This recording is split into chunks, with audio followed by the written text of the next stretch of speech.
Mr. Mitchell. Afterwards, you do what they tell you, okay? I think we're ready whenever the court is, Your Honor. Okay, we are here for felony arraignments.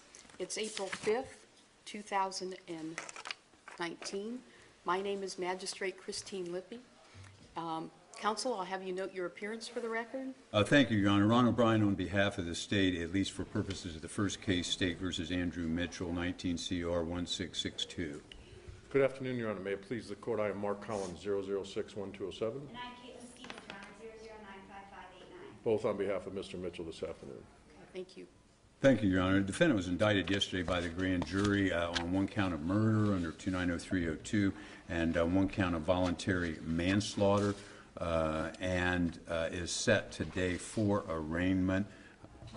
This morning, the state did file a motion to be held without bond pursuant to the statute, did attach a copy of a detention order under a similar bond in federal court. The defendant actually is a federal prisoner and here today only pursuant to a writ that the state acquired to take him from federal custody to bring him here into state court. I understand he will be returned pursuant to that writ by the deputy as soon as the arraignment is over.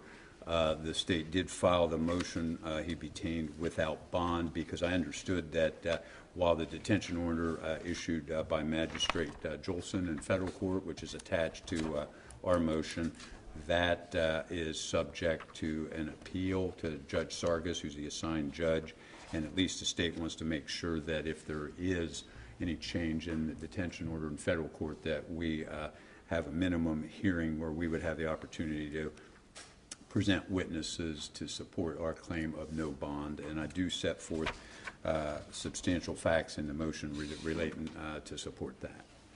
Thank you. Thank you, Your Honor. May it please the court, Your Honor, read under a general not guilty, jury demand time not waived. Acknowledge an arrest date, Your Honor, of yesterday, April the 4th, 2019. Waive reading of the indictment, accept service. I've explained that to my client. And as I informed the prosecutor's office a while ago, Your Honor, we're passing on bond today for these purposes, and I'm sure any argument Mr. O'Brien can make, he can make eventually to the assigned judge in this situation. Okay. Mr. O'Brien, that's acceptable?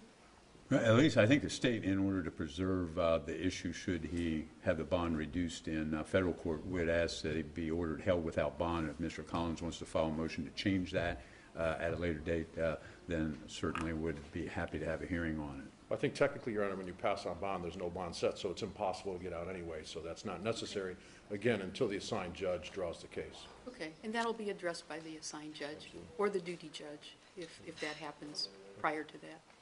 Thank you, Your Honor. Okay, thank you. Thank you.